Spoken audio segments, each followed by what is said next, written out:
Hello students. तो आज फिर हम अपने एक नए चैप्टर के साथ आ गए हैं जिसका नाम है biotechnology and its application. Last जो हमने चैप्टर पढ़ा था वो था बायोटेक्नोलॉजी प्रिंसिपल एंड प्रोसेस। तो बायोटेक्नोलॉजी के क्या प्रिंसिपल हैं, किस तरीके से बायोटेक्नोलॉजी जो है वो उसमें अलग अलग मेथड्स को यूज किया था, हमने इसको जाना था। इस चैप्टर में हम ये जानेंगे कि बायोटेक्नोलॉजी हमारे लिए किस तरीके से यूजफुल है, उसके कुछ क्वेश्चंस लेके हम यहाँ पर आए हैं। यहाँ पर अराउंड हमारे पास 48 क्वेश्चन हैं जो मोस्ट प्रोबेबल क्वेश्चन है आने वाली आपकी अपकमिंग जो एग्जाम है उसके लिए। तो कंप्लीट एनसीईआरटी बेस्ड क्वेश्चन है ये सारे। तो इस पे आप लोगों को थोड़ा सा वीडियो को कंटिन्यू पूरा देखने की जरूरत है। अगर आप पूरा वीडियो कंटिन्यू करते हैं और पूरा देखते हैं तो डेफिनेटली इस चैप्टर से जो बनने वाले क्वेश्चन हैं वो सारे क्वेश्चन आपके इजीली बन जाएंगे आपसे। तो सबसे पहले क्वेश्चन की तरफ बढ़ते बिना किसी देर किए हुए। सबसे पहला क्वेश्चन हमारे पास है, golden rice is rich in which vitamin. Golden rice में कौन सा विटामिन जो है अच्छे अमाउंट में पाया जाता है। तो हमने गोल्डन राइस बनाया है किस बेस पे कि इसके अंदर विटामिन ए की का अमाउंट जो है वो ज्यादा हो। हमने क्या किया है, गोल्डन राइस में जो बीटा कैरोटीन होता है, बीटा कैरोटीन का जो जीन है उसको हमने इंसर्ट किया है, क्योंकि बीटा कैरोटीन जो होता है वो विटामिन ए का प्रिकर्सर होता है। तो इसलिए हमने क्या किया है कि बीटा कैरोटीन का जीन इंसर्ट कर दिया राइस के अंदर, और उसके अंदर फिर क्या हुआ कि विटामिन ए का अमाउंट जो है वो यहां पर इंक्रीज हो जाता है। इसको हम कहते हैं गोल्डन राइस। अगले क्वेश्चन की तरफ अगर बढ़े हम, तो अगला क्वेश्चन क्या है, अगला क्वेश्चन हमारे पास हो जाता है जिसमें है BT toxin is produce by which bacterium. BT toxin को प्रोड्यूस करने वाला बैक्टीरियम कौन सा है। तो हमें पता है कि जो बैसिलस थुरिंजिएंसिस होता है वो बीटी टॉक्सिन को प्रोड्यूस करने का काम करता है, बैसिलस थुरिंजिएंसिस, ये हमें पता होना चाहिए। अगला क्वेश्चन अगर देखें तो अगला क्वेश्चन हमारे पास है, which gene encodes the protein that control the cotton bollworm. Cotton bollworm को कंट्रोल करने वाला जो जीन है, एक्चुअली ये जो होता है ये बीटी कॉटन के बारे में यहां पर दिया हुआ है कि ऐसा कौन सा जीन है जो बीटी टॉक्सिन प्रोड्यूस करता है, और वो टॉक्सिन जो है कॉटन वॉलवॉर्म को मारने का काम करते हैं। तो यहां पर दिया हुआ है क्राई1, क्राई जीन यहां पर आंसर दिया है, लेकिन यहां पर हमें ध्यान रखना है कि क्राई1AC और क्राई2AB यहां पर जो आंसर आना चाहिए वो यहां पर क्राई2AB और यहां पर क्राई1AC, ये दो जो जीन है क्राई2AB और क्राई1AC, ये कॉटन वॉलवॉर्म को कंट्रोल करने का काम करते हैं। साथ ही साथ हमको एक चीज और ध्यान रखना है कि ये कॉर्न बोरर जो होता है, कॉर्न बोरर, इसको कंट्रोल करता है क्राई1AB। तो कंफ्यूज नहीं होना है हमें, यहां पर है क्राई2AB और क्राई1AC, क्राई1AC और क्राई2AB किसके लिए, कॉटन वॉलवॉर्म के लिए। कॉटन वॉलवॉर्म के लिए क्या है, क्राई1AC और क्राई2AB। वहीं अगर हम कॉर्न बोरर की बात करें तो इसके लिए हमारे पास जीन है क्राई1AB, जो जीन है वो कॉटन जो कॉर्न बोरर होगा उसको कंट्रोल करेगा। अगले क्वेश्चन की तरफ अगर बढ़े कि the therapy which is used to correct the heredity disease is called. Heredity disease को जो है करेक्ट करने की थेरेपी क्या होगी, जीन थेरेपी होगी। इसमें करते क्या है, इसमें कोई अगर फॉल्टी जीन है, ऐसा जीन जिसके अंदर कोई फॉल्ट है और उसकी वजह से कोई डिसीज हो रही है, तो उस जीन को हम क्या कर देते हैं, वहां से रिमूव कर देते हैं। और अगर किसी जीन की डिफिशियंसी है तो उस जीन को वहां पर इंसर्ट कर देते हैं। जैसे हमने SCID जो डिसीज होती है उसको जीन थेरेपी से हमने क्या किया है, कंट्रोल किया है। सीवियर कंबाइंड इम्यूनो डिफिशियंसी जो डिसीज है उसको हम जीन थेरेपी से कंट्रोल करते हैं, जिसमें डिफिशियंसी होती है किसी व्यक्ति के अंदर ADA जीन की, एडिनोसिन डीएमिनेज को बनाने वाला जो एंजाइम जीन है, एडिनोसिन डीएमिनेज एंजाइम को बनाने वाला जो जीन है उसकी कमी होती है, जिसको हम ADA जीन कह रहे हैं। और अगर वो ADA जीन किसी व्यक्ति के अंदर नहीं है तो उसको डिसीज हो जाती है SCID। और SCID को कंट्रोल करने के लिए हमने क्या किया है कि अर्ली एम्ब्रायोनिक स्टेज के अंदर हम क्या करते हैं कि वो ADA जीन को इंसर्ट कर देते हैं उस एम्ब्रायो के अंदर, जिससे एम्ब्रायो के जीनोम के अंदर, जिससे उसके अंदर ADA की डिफिशियंसी खत्म हो जाती है और हम SCID डिसीज को कंट्रोल कर पाते हैं। तो हेरिडिटी डिसीजेस जो होती है इनको कंट्रोल करने के लिए हम क्या करते हैं, जीन थेरेपी का यूज करते हैं। अगला है बीटी टॉक्सिन को क्लासिफाई करते हैं हम। तो ये एक बायोलॉजिकल टॉक्सिन होता है बीटी टॉक्सिन, क्योंकि यहाँ पर प्रोड्यूस कौन कर रहा है, बैसिलस थुरिंजिएंसिस नाम का बैक्टीरिया प्रोड्यूस कर रहा है, इसलिए हम इसको क्या कह रहे हैं, बायोलॉजिकल टॉक्सिन कह रहे हैं। अगले क्वेश्चन की तरफ बढ़ेंगे कि द फर्स्ट ट्रांसजेनिक काउ जिसका नाम क्या था, रोजी था, और रोजी को क्या क्यों ट्रांसजेनिक किया गया था? डॉली शिप है एक्चुअली, डॉली जो है वो फर्स्ट शिप है जिसको क्लोन बनाया गया था, और रोजी जो है वो फर्स्ट ट्रांसजेनिक काउ है। अब हुआ क्या कि इसको ट्रांसजेनिक इसलिए बनाया गया क्योंकि जो अल्फा लेक्ट एल्ब्यूमिन होता है, ह्यूमन अल्फा लेक्ट एल्ब्यूमिन जो होता है वो नॉर्मल काउ के मिल्क में नहीं होता है। ये भी हमें ध्यान रखना है कि किस चीज से इनरिच किया गया था काउ मिल्क को, रोजी काउ का मिल्क जो है किस चीज से इनरिच था, तो ये होता है ह्यूमन अल्फा लेक्ट एल्ब्यूमिन, इसमें हाई अमाउंट में पाया जा रहा है रोजी के मिल्क में, जो नॉर्मल काउ मिल्क में नहीं पाया जाता, इसलिए इसको ट्रांसजेनिक बनाया गया। अगले क्वेश्चन की तरफ बढ़ेंगे कि BT is an important, BT क्या है? तो इंपॉर्टेंट एक पेस्ट, यहाँ पर बायोपेस्टिसाइड हो जाता है, जो यहाँ पर क्या कर रहा है, यह पेस्ट कंट्रोल का काम कर रहा है, एज ए इंसेक्टिसाइड जो है यहाँ पर काम कर रहा है, इसीलिए हमको ध्यान रखना है कि बीटी क्या है, एक बायोपेस्टिसाइड हो जाता है। Example of genetically modified organism के क्या एग्जाम्पल होंगे? सर केवल ओनली बीटी कॉटन होगा, या बीटी या गोल्डन राइस होगा, या दोनों होंगे, या कोई नहीं होगा? तो दोनों होंगे डेफिनेटली। गोल्डन राइस भी जो है जिसके अंदर हमने क्या किया है कि जो बीटा कैरोटीन है उसका जीन इंसर्ट किया है, वहीं जो बीटी कॉटन है इसके अंदर हमने क्राई जीन को इंसर्ट किया है, तो दोनों ही क्या हो जाते हैं, हमारे पास जेनेटिकली मॉडिफाइड प्लांट हो जाते हैं। अगला क्वेश्चन की तरफ बढ़ेंगे। अगला क्वेश्चन क्या है हमारे पास? अगला क्वेश्चन है फुल फॉर्म ऑफ एससीआईडी। एससीआईडी का फुल फॉर्म क्या रहता है? यहाँ पर हमने कई बार पढ़ चुके हैं पहले भी चैप्टर में, सीवियर कंबाइंड इम्यूनो डिफिशियंसी जो है वो एससीआईडी का हमारे पास फुल फॉर्म हो जाता है। अगले क्वेश्चन की तरफ बढ़ेंगे। अगला क्वेश्चन क्या है? Full form of RNAi. RNAi का फुल फॉर्म क्या है? आरएनए इंटरफियरेंस है। क्या है आगे के क्वेश्चंस में समझेंगे कि आरएनए इंटरफियरेंस क्या होता है। तो यहाँ पर आंसर आ जाएगा हमारा बी आंसर जो है वो राइट आंसर हो जाता है। अगले क्वेश्चन की तरफ बढ़ेंगे। Interferon are classified as. Interferon को हम कैसे क्लासिफाई करते हैं? तो ये क्या होता है? स्मॉल प्रोटीन ग्रुप होता है जो किसी वायरल इंफेक्शन के अगेंस्ट बॉडी को प्रोटेक्ट करता है। इंटरफेरॉन क्या है? एक स्मॉल ग्रुप ऑफ प्रोटीन है जो किसी वायरल इंफेक्शन, अगर किसी व्यक्ति को कोई वायरल इंफेक्शन होता है तो उसके अगेंस्ट इंटरफेरॉन हमारी बॉडी को प्रोटेक्ट करते हैं। अगले क्वेश्चन की तरफ अगर हम बढ़े तो अगला क्वेश्चन है स्टेम सेल्स क्या होती है? तो अनडिफरेंशिएटेड बायोलॉजिकल सेल्स होती है। इसका मतलब ये है स्टेम सेल वो है जिसके पास कैपेसिटी है कि वो अकेली एक सेल डिवाइड होके एक टिश्यू का या पर्टिकुलर किसी एक ऑर्गन का, टिश्यू का या ऑर्गन का फॉर्मेशन कर सकती है। उसे हम क्या कहते हैं? स्टेम सेल कहते हैं। उस अकेली सेल के पास ये कैपेसिटी है कि वो किसी टिश्यू को या किसी ऑर्गन को बनाने की कैपेसिटी रखता है, दैट इज स्टेम सेल। ठीक, इसके बाद देखें अगला क्वेश्चन क्या है? अनडिफरेंशिएट होती है, मतलब स्टेम सेल अभी डिफरेंशिएट नहीं है। जब वो डिफरेंशिएट होती है तो वो टिश्यू बना लेती है और उस टिश्यू से फिर ऑर्गन बन जाएगा। अगला है nif gene in rhizobium convert. Nif gene जो होते हैं इन्हें हम कह रहे हैं नाइट्रोजन फिक्सिंग जीन होते हैं ये, और ये क्या करते हैं? जो एटमॉस्फेयर में नाइट्रोजन है उसको नाइट्रेट में कन्वर्ट कर देते हैं। ये हमें ध्यान रखना है, एटमॉस्फेयर में जो नाइट्रोजन है उसको नाइट्रेट में कन्वर्ट करने का काम कौन कर रहे हैं? निफ जीन जो है वो कर रहे हैं यहाँ पर। ठीक है, नाइट्रोजन फिक्सिंग जीन होते हैं। तो ये भी ध्यान रखना है कि जो राइजोबियम नाइट्रोजन फिक्सेशन करता है तो वहां पर उसके लिए रिस्पॉन्सिबल जीन कौन से होते हैं? तो निफ जीन जो है वो उसके लिए रिस्पॉन्सिबल होंगे।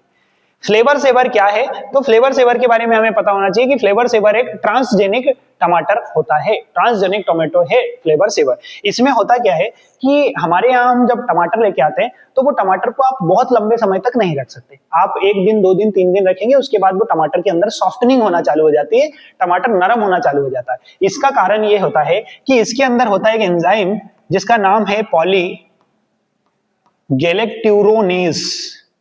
पॉलीगैलेक्ट्यूरोनेज एंजाइम जो होता है ये क्या करता है? ये सॉफ्टनिंग ऑफ टोमेटो करता है, सॉफ्टनिंग ऑफ टोमेटो। इसके लिए रिस्पॉन्सिबल कौन है? टोमेटो की सॉफ्टनिंग के लिए रिस्पॉन्सिबल है जिसका नाम है पॉलीगैलेक्ट्यूरोनेज, और ये एंजाइम सॉफ्टनिंग कर रहा है। अब क्या कर रहे हैं हम इस एंजाइम के एक्सप्रेशन को आरएनए इंटरफेरेंस की मदद से रोक दे रहे हैं। इस एंजाइम के एक्सप्रेशन को हमने क्या किया है? आरएनए इंटरफेरेंस की मदद से हमने इसको एक्सप्रेशन को रोक दिया, जिससे इस टमाटर के अंदर पॉलीगैलेक्ट्यूरोनेज नहीं बन रहा है। तो ये टमाटर लंबे समय तक फ्रेश बना रह रहा है, जिसको हम क्या कह रहे हैं? फ्लेवर सेवर टमाटर कह रहे हैं। चलिए अगला क्वेश्चन देखें। अगले क्वेश्चन की तरफ बढ़ेंगे। ह्यूमन अल्फा लेक्ट एल्ब्यूमिन इन रोजी मिल्क इज। क्या है ह्यूमन अल्फा लेक्ट एल्ब्यूमिन? वो है जो नॉर्मल काउ मिल्क में नहीं पाया जाता है, not found in normal cow milk. मतलब ह्यूमन अल्फा लेक्ट एल्ब्यूमिन जो है वो काउ नॉर्मल काउ मिल्क में नहीं पाया जाता है, रोजी काउ जो है उसके मिल्क में पाया जाता है। ये हमें ध्यान रखना होगा। तो अभी हमें ये ध्यान रखना है कि ये जो क्वेश्चन है, इस क्वेश्चन को बनाने के तरीके, हमारे एग्जाम में क्वेश्चन बनाने के तरीके अलग हो सकते हैं, लेकिन टॉपिक जो है इसी से क्वेश्चन बनेंगे। इसी क्वेश्चन को थोड़ा सा घुमा फिरा के पूछ सकते हैं। Two peptide chain of insulin are joint by, हमें क्या देखना है इससे, इसी स्लाइड में मैं आपको एक इससे रिलेटेड और भी क्वेश्चन बता देता हूं। हमें यह समझना है कि इंसुलिन है क्या। तो इंसुलिन जो होता है उसमें हम देख रहे हैं कि 3 हमारे पास पेप्टाइड चेन है। एक हमारे पास ए पेप्टाइड है, दूसरा हमारे पास सी पेप्टाइड है और तीसरा हमारे पास बी पेप्टाइड है। ए, बी और सी 3 चेन है हमारे पास। सर ये ए पेप्टाइड, ये सी पेप्टाइड और ये बी पेप्टाइड। अब होता क्या है कि जब इंसुलिन नेचुरली बनता है तो इंसुलिन के फॉर्मेशन के टाइम पे हमारे पास 3 चेन बनती है, ए, बी और सी, जिसे हम क्या कहते हैं, जिसे हम प्रो इंसुलिन कहते हैं। प्रो इंसुलिन कहते हैं, ठीक है। प्रो इंसुलिन मतलब प्री मैच्योर इंसुलिन को प्रो इंसुलिन कहते हैं, जिसके अंदर ए, बी, सी पेप्टाइड तीनों पाए जाते हैं। फिर क्या होता है कि जब ये प्रो इंसुलिन मैच्योर होता है तो यहां से क्या किया जाता है, यहां से हम ये सी पेप्टाइड को रिमूव कर दे रहे हैं, यहां से सी पेप्टाइड को रिमूव कर दे रहे हैं, ठीक। सी पेप्टाइड हमारे पास खत्म हो गया और ये जो ए और बी पेप्टाइड है इनके बीच में हम कर दे रहे हैं बॉन्डिंग, इनके बीच में हम कर दे रहे हैं बॉन्डिंग, किसकी, हम कर दे रहे हैं डाइसल्फाइड बॉन्ड की बॉन्डिंग, डाइसल्फाइड बॉन्ड की बॉन्डिंग कर दे रहे हैं। तो ए और बी पेप्टाइड जो है ये बनके क्या बना रहा है, ये बना रहा है मैच्योर इंसुलिन। तो हमें क्या ध्यान रखना है, हमें ध्यान रखना है कि जो मैच्योर इंसुलिन है उसके अंदर केवल बी और सी, ए और बी पेप्टाइड है, सी पेप्टाइड नहीं पाया जाता, जबकि प्रो इंसुलिन में ए, बी, सी पेप्टाइड तीनों पाए जाते हैं। दूसरा, जब हम मैच्योर इंसुलिन बना रहे हैं तो सी पेप्टाइड को तो रिमूव कर दे रहे हैं और ए और बी पेप्टाइड जो है इनको डाइसल्फाइड बॉन्ड की मदद से आपस में जोड़ रहे हैं, जिससे हमारे पास क्या बन रहा है, मैच्योर इंसुलिन बन रहा है। तो राइट आंसर हमारे पास यहाँ पर क्या हो जाता है, डाइसल्फाइड बॉन्ड, सी यहाँ पर राइट आंसर हमारा हो जाता है। चलिए अगले क्वेश्चन की तरफ बढ़ेंगे। अगला क्या क्वेश्चन है भाई, अगला क्वेश्चन है C peptide is found in, C peptide किसमें पाया जाता है, तो अब सी पेप्टाइड केवल प्रो इंसुलिन में पाया जाएगा, नाइदर यहाँ पर क्या आएगा, ओनली प्रो इंसुलिन। अभी मैंने बताया कि सी पेप्टाइड केवल प्रो इंसुलिन में पाया जाता है, मैच्योर इंसुलिन में हम सी पेप्टाइड को क्या करते हैं, रिमूव कर देते हैं। तो बी यहाँ पर राइट आंसर हमारा हो जाता है। चलिए अगले क्वेश्चन की तरफ अगर बढ़े कि inner cell mass of mass producing the tissue and organ are called, भाई वो सेल, अभी हमने लास्ट में ये क्वेश्चन पढ़ा है कि वो सेल इनर सेल मास जो कैपेसिटी रखता है कि अकेली सेल एक टिश्यू का या एक ऑर्गन का फॉर्मेशन कर सके, उसे क्या कहेंगे, उसे हम स्टेम सेल कहते हैं। स्टेम सेल अकेली वो सेल है जो डिफरेंशिएट होके एक टिश्यू बनाएगी और वो फिर डिफरेंशिएट होके एक ऑर्गन बनाने की कैपेसिटी रखता है। तो यहाँ पर आंसर हमारा हो जाता है स्टेम सेल, राइट। अगले क्वेश्चन की तरफ बढ़ेंगे। The first human hormone produced from recombinant DNA technology, हमने रिकॉम्बिनेंट डीएनए टेक्नोलॉजी से पहला जो हार्मोन था वो क्या बनाया था, तो यहाँ पर रिकॉम्बिनेंट डीएनए टेक्नोलॉजी से हमने एलईए नाम की कंपनी है जिसने बनाया है ह्यूमिलिन, जो फर्स्ट इंसुलिन था, मेन मेड इंसुलिन, ये हमें ध्यान रखना है। तो फर्स्ट मेन मेड इंसुलिन जिसका नाम है ह्यूमिलिन, जिसको बनाया किसने, एलईए नाम की अमेरिकन कंपनी ने बनाया है, इसको हमें ध्यान रखना है। क्वेश्चन में इसका आंसर प्रॉपर दिया नहीं है, इसलिए आपको ध्यान रखना है, एक्सप्लेनेशन में आंसर इसका लिखा हुआ है, ठीक है। अगले क्वेश्चन की तरफ बढ़ेंगे। अगला क्वेश्चन क्या है, अगले क्वेश्चन में हमारे पास दिया है कि peptide chain found in pro insulin. भाई प्रो इंसुलिन में हमारे पास कितनी पेप्टाइड चेन है, तो 3 पेप्टाइड चेन पाई जाती है, ए, बी और सी तीनों, जबकि मैच्योर इंसुलिन में हमारे पास 2 पेप्टाइड चेन है, ए और बी पेप्टाइड। अगले क्वेश्चन की तरफ बढ़ेंगे। अगला क्वेश्चन क्या है, अगला क्वेश्चन हमारे पास है most used bacteria in genetic engineering. भाई यहाँ पर थोड़ा सा क्वेश्चन कंफ्यूजिंग है कि भाई बेसिलस तुरिंजियंसिस को भी सर हम तो यूज कर रहे हैं, लेकिन सबसे ज्यादा जो है हम यूज कर रहे हैं ई कोलाई को, क्योंकि ई कोलाई के अंदर हम जो कोई भी प्लाज्मिड जो होता है उसको अगर हम ई कोलाई के अंदर इंसर्ट करवा देते हैं और उसके अंदर जो है उसका रेप्लिकेशन करवाते हैं। क्यों, क्योंकि खासियत ये है कि ई कोलाई अपने डीएनए को 20 मिनट के अंदर रेप्लिकेट कर देता है, ठीक है। तो इसमें डीएनए रेप्लिकेशन भी फास्ट होता है, जीन एक्सप्रेशन भी फास्ट होता है और ये अपनी कॉपी भी बहुत तेजी से बनाने का काम करता है। इसलिए हम जब भी कोई जीन को, जीन ऑफ इंटरेस्ट को इंसर्ट करते हैं तो ई कोलाई के अंदर करते हैं, जिससे ई कोलाई अपनी मल्टीपल कॉपीज बनाता है और उस जीन को एक्सप्रेस करके उसका प्रोटीन बनाता है और उस प्रोटीन को हम एक्सट्रैक्ट करके हमारे यूज में लाते हैं। इसलिए हम यहाँ पर किसका यूज कर रहे हैं, स्टीरिया कोलाई का यूज जो है वो हम कर रहे हैं। अगले क्वेश्चन की तरफ बढ़ेंगे कि green revolution succeed in, green revolution ने क्या किया, तो ट्रिपलिंग ऑफ फूड सप्लाई कर दिया। अब ये ग्रीन रिवॉल्यूशन क्या था, ग्रीन रिवॉल्यूशन स्टार्ट होता है 1960s में, जिसमें इसका थोड़ा सा मैं आपको हिस्ट्री बता देता हूँ कि यहाँ क्या होता है कि एक साइंटिस्ट है हमारे इंडिया के जिनको हम कहते हैं फादर ऑफ ग्रीन रिवॉल्यूशन, जिनका नाम था doctor M S Swaminathan. Doctor M S Swaminathan जो है उन्हें हम फादर ऑफ ग्रीन रिवॉल्यूशन कहते हैं इंडिया में। और ये एक लैब के अंदर काम कर रहे थे मेक्सिको की, जिसमें उस लैब के जो इंचार्ज थे जिनका नाम था नॉर्मन बोरलॉग।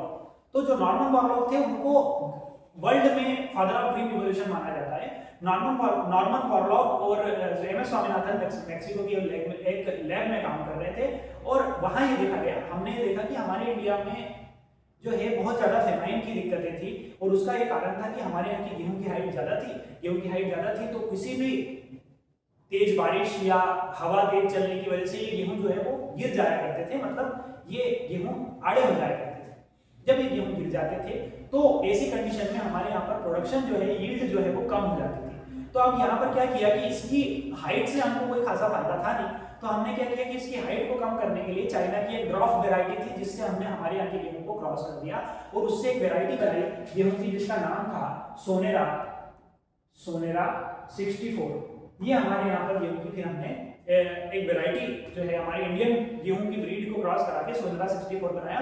और ये सोनेरा 64 को बनाने के बाद फिर हमारे यहाँ पर प्रोडक्शन में काफी ज्यादा बढ़ोतरी हुई, काफी ज्यादा यील्ड जो है वो ग्रोथ हुई। इसके बाद फिर हमने क्या किया, इसके बाद ये तो फर्स्ट फेज की बात थी कि हमने सोनेरा 64 के जो है गेहूं बनाया। फिर हमने इसके बाद राइस के ऊपर काम किया, राइस कल्टीवेशन को बढ़ाया। इसके बाद हमने क्या किया कि हम फर्टिलाइजर्स और pesticide, second phase of green revolution में हम फर्टिलाइजर्स और पेस्टिसाइड्स की तरफ गए। और फिर थर्ड फेज में जो है फिर हमने कहा कि भाई ये जो है इनके साइड इफेक्ट बहुत सारे हो रहे हैं, तो फिर हम ऑर्गेनिक फार्मिंग की तरफ जो है third phase of green revolution में बढ़े, सस्टेनेबल फार्मिंग की तरफ जो है हम बढ़ रहे हैं third phase of green revolution. तो हमें ये ध्यान रखना है कि हमने किया ये कि जो प्रोडक्शन होता था उसका 3 गुना प्रोडक्शन हमने कर लिया, ट्रिपलिंग ऑफ फूड सप्लाई जो है हमने कर ली, जो नॉर्मल फूड सप्लाई थी उसका 3 गुना कर लिया। इसके बाद देखें तो यहां पर क्या आता है, whole plant regenerate from explant. Topic से हट के हमने थोड़ी सी बात कर ली, लेकिन जरूरी है ऐसी चीजें भी जानना हमारे लिए। Whole plant regenerate from explant, जब एक्स प्लांट से कंप्लीट प्लांट आप जनरेट कर देते हो, that is called plant tissue culture. अब इसमें करते क्या है इसको समझना है। देखो सर, हम क्या करते हैं कि हमारे पास एक प्लांट है, मेनली हम लेते क्या है, इसके एपिकल मेरिस्टम का भाग जो है एपेक्स वाले भाग को ले लेते हैं, इसको हम ले लेते हैं ये एक टिश्यू है। अब इस टिश्यू को ले लिया है और इसको हम एक कल्चर मीडियम के अंदर ग्रो करवा रहे हैं, एक कल्चर मीडियम के अंदर हम इसको ग्रो करवा रहे हैं कुछ इस तरीके से, समझना है इसको।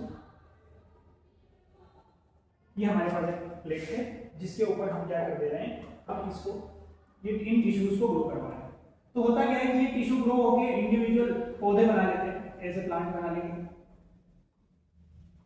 ऐसे प्लांट बना लेंगे, इसको कह रहे हैं प्लांट टिश्यू कल्चर। अब हमने क्या सर यहाँ पर कोई सीड का यूज किया नहीं किया है।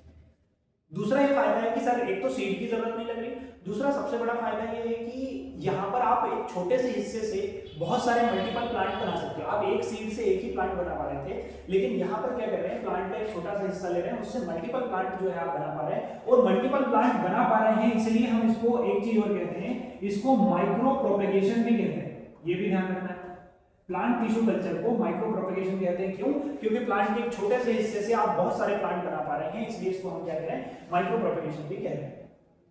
दूसरी चीज जो सीडलेस प्लांट होते हैं जिनमें सीड नहीं बनते, तो उसके बनाने के लिए बहुत अच्छा है।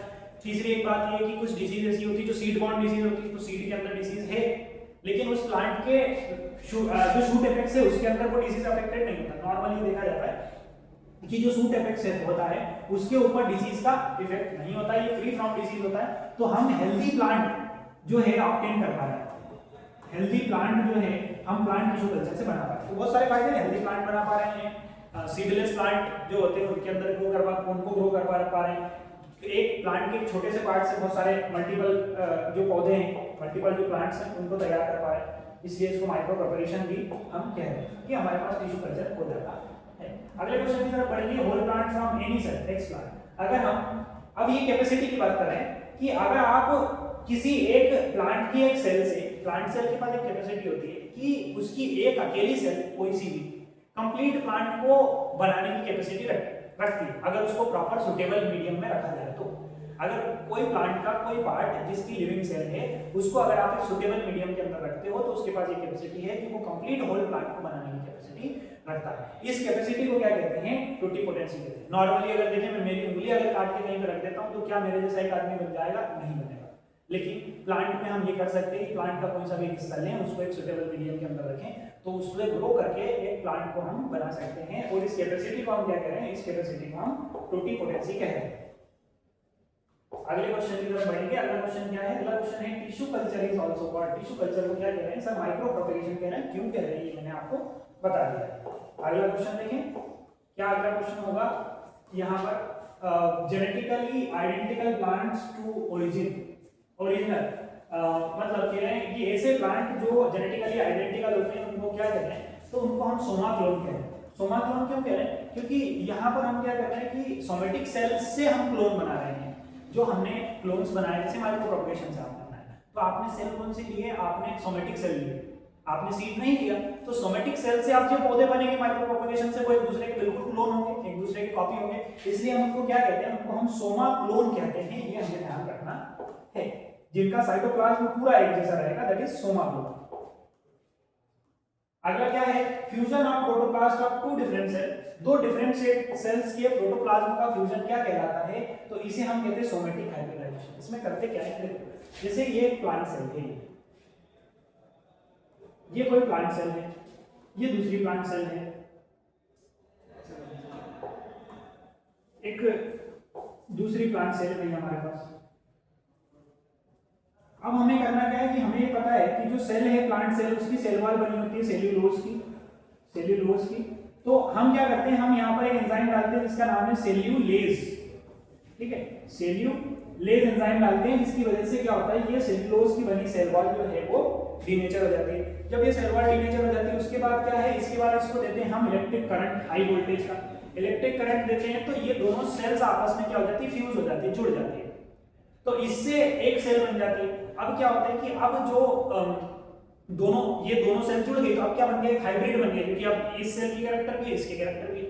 तो अब ये जो बना है इसको कह रहे हैं हाइब्रिड। लेकिन आपने क्या किया है कि हाइब्रिड बनाने के लिए किसी भी सेक्सुअल रिप्रोडक्शन का यूज नहीं किया है। आपने सोमेटिक सेल्स लिए और उन सोमेटिक सेल्स को जोड़ दिया है, जिससे आपने हाइब्रिड बनाया है। इसलिए आप इसको क्या कह रहे हैं? सोमेटिक हाइब्रिडाइजेशन कह रहे हैं। चलिए अगले क्वेश्चन की तरफ बढ़ेंगे। अगला क्वेश्चन क्या है? Tomato plus potato. पोटैटो और टोमेटो के प्रोटोप्लाज्म को फ्यूज किया है हमने वही सोमेटिक हाइब्रिडाइजेशन से, जिससे क्या बनाया हमने? पोमेटो बनाया हुआ है। ठीक है, तो सी यहाँ पर राइट आंसर हो जाता है, पोमेटो। अगले क्वेश्चन की तरफ बढ़ेंगे। अगला क्या है? Organism which are altered with altered gene by manipulation. आपने ऐसे ऑर्गेनिज्म जिनके जीन को अल्टर कर दिया, मतलब चेंज कर दिया, उनको क्या कहेंगे? उनको हम ट्रांसजेनिक ऑर्गेनिज्म कहेंगे। आपने किसी के जीन को क्या कर दिया? चेंज कर दिया, ट्रांसजेनिक ऑर्गेनिज्म कहलाता है। सी राइट आंसर होता है। BT toxin become active due to. अब देखो क्या होता है कि बीटी टॉक्सिन, ये देखा गया कि बीटी टॉक्सिन बैसिलस thuringiensis को तो नहीं मार पा रहा, लेकिन दूसरे इंसेक्ट को मार दे रहा है। तो ऐसा क्यों हो रहा है? क्योंकि सिंपल सी भाषा में ये बीटी टॉक्सिन जैसे ही इंसेक्ट की गट में जाता है, इंसेक्ट की गट में वहां पर पीएच होता है एल्कलाइन, तो ड्यू टू एल्कलाइन पीएच ये बीटी टॉक्सिन क्या होता है? एक्टिव हो जाता है। और एक्टिव हो जाता है जिससे क्या होता है कि जो बैसिलस जो इंसेक्ट है उसको मार देता है, जबकि ये बैसिलस thuringiensis बैक्टीरिया के लिए हार्मफुल नहीं। तो हमें ये ध्यान रखना है कि एल्कलाइन पीएच में जाने के बाद, जो इंसेक्ट की गट में एल्कलाइन पीएच है उसमें जाने के बाद बीटी टॉक्सिन एक्टिव हो जाता है और जो हमारे पास पेस्ट है, इंसेक्ट और पेस्ट है, उनको मारने का काम करता है। तो यहाँ पर एल्कलाइन पीएच जो है यहाँ पर आंसर हो जाता है। अगले क्वेश्चन की तरफ बढ़ेंगे। अगला क्वेश्चन क्या है कि gene encoding protein for corn borer. Corn borer के लिए जीन इनकोडिंग प्रोटीन क्या होगा? तो क्राइबन एबी, ये मैं बता चुका हूँ। क्राइबन एबी जो है कॉर्न बोरर के लिए, और कॉटन बलवर्म के लिए क्या है? क्राइब2 एबी और क्राइबन एसी। तो अभी हमारे पास क्या आएगा? क्राइबन एबी आंसर आएगा। किसके लिए? ध्यान रखना है, कॉर्न बोरर के लिए क्राइबन एबी हमारे पास राइट आंसर हो जाता है। चलिए अगले क्वेश्चन की तरफ बढ़ेंगे। अगला क्वेश्चन क्या है हमारे पास? मेलेडोवाइनी इनकोग्निशिया इन्फेक्ट मेलिडोगाइन इनकोग्निशिया क्या करता है, ये रूट नॉट डिजीज कॉज करता है नीमेटोड है। सबसे पहले तो ये नीमेटोड है जो रूट नॉट डिजीज का कॉज करता है तंबाकू के प्लांट के अंदर, टोबैको प्लांट के अंदर, और इसको भी हमने क्या किया, आरएनए इंटरफेरेंस की मदद से कंट्रोल किया है।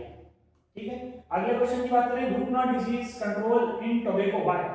रूट नॉट डिजीज कैसे कंट्रोल किया है, अभी मैंने बताया आरएनए इंटरफेरेंस की मदद से कंट्रोल किया। कॉम्प्लेक्स प्रोसेस है, अभी बताने लायक प्रोसेस नहीं है कि मैं इसी वीडियो के अंदर, क्योंकि ऑब्जेक्टिव सीरीज है तो बहुत ज्यादा थ्योरीज में नहीं जाएंगे।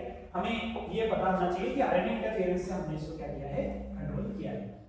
अगला क्या है कि साइलेंसिंग स्पेसिफिक एमआरएनए मेथड, मतलब एमआरएनए को साइलेंस करने की प्रोसेस जो होती है उसको क्या कहते हैं, आरएनए इंटरफेरेंस कहते हैं। ऐसी प्रोसेस, सिंपल सी भाषा में ऐसी प्रोसेस कि डीएनए से आपने एमआरएनए बनाया ट्रांसक्रिप्शन से सर, और वो आरएनए ट्रांसलेशन से प्रोटीन बनाएगा, एमआरएनए प्रोटीन बनाएगा, मतलब ट्रांसक्रिप्शन में डीएनए से आरएनए बनाया, फिर ट्रांसलेशन में आप आरएनए से प्रोटीन बनाओगे। तो जो आरएनए बना हुआ है एमआरएनए, इस एमआरएनए को रोक दो। रोकेंगे कैसे कि उसका एक कॉम्प्लीमेंट्री एमआरएनए लाके उससे जोड़ देंगे, उसका कॉम्प्लीमेंट्री आरएनए लाके जोड़ देंगे, तो ये आरएनए हो जाता है डबल स्ट्रैंड। डबल स्ट्रैंड हो जाता है तो इससे राइबोसोम आके बाइंड नहीं होगा, और इस जो एमआरएनए है इसका ट्रांसलेशन नहीं हो पाएगा, प्रोटीन नहीं बन पाएगा। इसको कहते हैं हम आरएनए इंटरफेरेंस, आरएनए-आई। ठीक है, अगला है तो फर्स्ट ह्यूमन इंसुलिन प्रोड्यूस किस कंपनी ने किया था, एली ने किया था 1982 में, अभी बता दिया, तो बी आंसर बताता है यहां पर, राइट। अगला क्या है, फर्स्ट क्लिनिकल जीन थेरेपी किस ईयर में जो है की गई थी, तो 1990 में की गई थी, जिसमें हमने एडीए डिफिशियंसी को क्योर किया था। एडीए डिफिशियंसी वही एडिनोसिन डीएमिनेज नाम की एंजाइम की कमी, जिससे क्या हो रहा था, एससीआईडी डिसीज हो रही थी, सीवियर कंपाउंड इम्यूनो डिफिशियंसी हो रही है। ये वही चीज की बात कर रहे हैं कि एडीए डिफिशियंसी कॉज क्या करती है, एससीआईडी कॉज करती है, severe combined immuno deficiency cause करती है। अगला क्या है, gene therapy effective for permanent cure. भाई जीन थेरेपी कब इफेक्टिव है, क्या मेरी बॉडी में कोई जीन को इंसर्ट करोगे तो क्या वो यूजफुल रहेगा, क्योंकि मेरी बॉडी में मल्टीपल सेल है, सारी सेल के अंदर आप जीन को इंसर्ट नहीं कर पाओगे। मैं आपकी बॉडी में करना चाहूं तो मैं सारी सेल के अंदर नहीं कर पाऊंगा, लेकिन अगर अर्ली एम्ब्रायनिक स्टेज में, जब एम्ब्रायो की स्टार्टिंग की स्टेजेस हैं, जब सिलेक्टेड नंबर ऑफ सेल्स होती है वहां पर, तो उन सेल के अंदर अगर हम इंसर्ट करा देते हैं कोई जीन को, तो हम जीन थेरेपी से अर्ली एम्ब्रायनिक स्टेज में उस बीमारी को कंट्रोल, उस डिसीज को कर सकते हैं। तो यहाँ पर आंसर जाता है हमारा सी, अर्ली एम्ब्रायनिक स्टेज। ठीक है, अगले क्वेश्चन की तरफ बढ़ेंगे। क्या क्वेश्चन है अगला, एचआईवी डिटेक्शन टेक्निक क्या है, एलिसा है, हम पहले भी पढ़ चुके हैं। जो एलिसा होती है वो एंटीजन एंटीबॉडी इंटरेक्शन के बेस पे काम करती है, और इसको यूज किया जाता है एचआईवी के डिटेक्शन के लिए। तो यहाँ पर सी जो है वो राइट आंसर हमारा हो जाता है। अगला क्वेश्चन देखें, DNA detection with radio active isotope, मतलब इस क्या कर रहे हैं हम, डीएनए का डिटेक्शन कर रहे हैं रेडियो एक्टिव आइसोटोप की मदद से, जिसको हम क्या कह रहे हैं, ऑटो रेडियोग्राफी कह रहे हैं। और ये किसमें करते हैं हम, तो हमारा जो क्या कह रहे हैं, डीएनए फिंगरप्रिंटिंग है, उसमें हम इस चीज का यूज जो है वो करते हैं। ठीक है, डीएनए को जो है हम डिटेक्ट करने के लिए ऑटो रेडियोग्राफी का यूज कर रहे हैं। अगले क्वेश्चन की बात करें, एलिसा प्रिंसिपल बेस्ड ऑन, तो हमने पढ़ा है एंटीजन एंटीबॉडी इंटरेक्शन के बेस पे काम करता है एलिसा। अगला क्वेश्चन क्या है भाई, एनिमल एक्सप्रेसिंग फॉरेन जीन, ऐसे एनिमल जो फॉरेन जीन को एक्सप्रेस करते हैं उनको क्या कहते हैं, हम ट्रांसजेनिक एनिमल कहेंगे। ठीक है, ट्रांसजेनिक एनिमल यहाँ पर आंसर आ जाता है, सी आंसर। ठीक है, जैसे हमारे पास रोजी है, ट्रांसजेनिक एनिमल का अगर एग्जांपल पूछा जाता है तो आपको क्या कर देना है, रोजी का जो एग्जांपल है वो दे देना है। इसके बाद क्या है, percentage of transgenic animal are in mice. भाई क्या कह रहे हैं, देखो ये हमें ध्यान रखना है कि सबसे ज्यादा, ये क्वेश्चन इस तरीके से बनने की संभावना है कि दूसरे तरीके से बनने की संभावना ज्यादा है कि सबसे ज्यादा परसेंटेज ट्रांसजेनिक एनिमल में किसका है, तो हमने माइस को सबसे ज्यादा 95% जो है 95% चूहे को ट्रांसजेनिक बनाया है। ज्यादातर एक्सपेरिमेंट हमने चूहे के ऊपर, माइस के ऊपर किया, ये हमें ध्यान होना चाहिए कि ज्यादातर ट्रांसजेनिक एनिमल कौन सा है, माइस। अगला क्या है, अल्फा 1 एंटीट्रिप्सिन किसको ट्रीट करता है, तो एम्फीज़मा जो होता है, एम्फीज़मा डिजीज, इसको प्रिवेंट करने के लिए जो है अल्फा 1 एंटीट्रिप्सिन का यूज जो है वो किया जाता है। ठीक, अगले क्वेश्चन की तरफ बढ़ेंगे। अगला क्वेश्चन क्या है, full form of GEAC, GEAC का फुल फॉर्म क्या है, genetically engineered approval committee, genetic engineering approval committee, हाँ गया जेनेटिक इंजीनियरिंग अप्रूवल कमिटी, ये बी आंसर यहाँ राइट हो जाएगा, जेनेटिक इंजीनियरिंग अप्रूवल कमिटी। ये क्या करती है, ये कमिटी ये बताती है कि जो जेनेटिकली मॉडिफाइड ऑर्गेनिज्म है उनको अप्रूव करती है कि हाँ ये genetically modified organism human health के लिए सेफ है या नहीं है। ह्यूमन कंजप्शन के लिए या ह्यूमन हेल्थ के लिए सेफ है या नहीं है। तो ये बताता है कौन, genetic engineering approval committee. GAC क्या डिसाइड करता है ये बता ही दिया। Validity and safety of GM research, जितनी जेनेटिकली मॉडिफाइड रिसर्च है वो सेफ है या नहीं है ये कौन बताता है, जीएसी बताता है। अगला ये कि इसकी वैलिडिटी कितने दिन की होगी, कितने लंबे समय तक ये इसको जो है बनाए रखना है, इस रिसर्च को कंटिन्यू करना है, ये भी बताता है कौन, जीएसी बताता है। अगले क्वेश्चन की तरफ बढ़ेंगे। हमारे पास अनऑथराइज्ड बायो रिसोर्सेज यूजर, अगर मान के चलिए कि कोई रिसर्च है, कोई रिसर्च अगर मैं करता हूं और मेरी परमिशन के बिना कोई मेरी रिसर्च को यूज करता है तो इसे हम क्या कहेंगे, इसे हम बायो पायरेसी कहेंगे।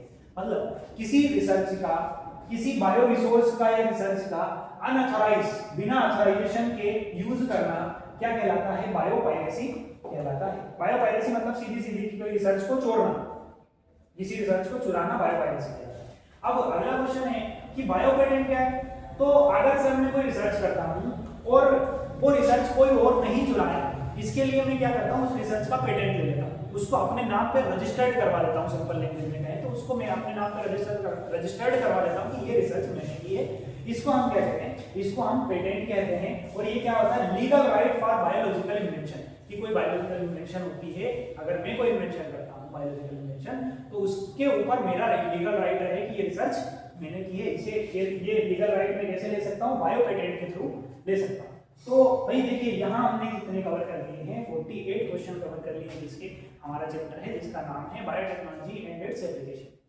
मोस्ट प्रोबेबली जो क्वेश्चन बनने के चांसेस है वो डेफिनेटली बनेंगे हमारे इस 48 क्वेश्चन से, और इसमें मैंने दूसरे क्वेश्चंस भी इससे रिलेटेड थे वो भी आपको कवर करवाए। ऐसे ही हमने लगभग जो है हमारे पास अब 3 चैप्टर बच रहे हैं इकोलॉजी के, इसके बाद हमारी ये सीरीज जो है वो कंप्लीट हो जाएगी। तो कंटिन्यू आप बने रहिएगा हमारी सीरीज के साथ, और इसे कंटिन्यू देखना है, सारे वीडियोस देखना है, ताकि आपके जितने 28 नंबर के ऑब्जेक्टिव आ रहे हैं उनमें आप बहुत अच्छा स्कोर कर पाए।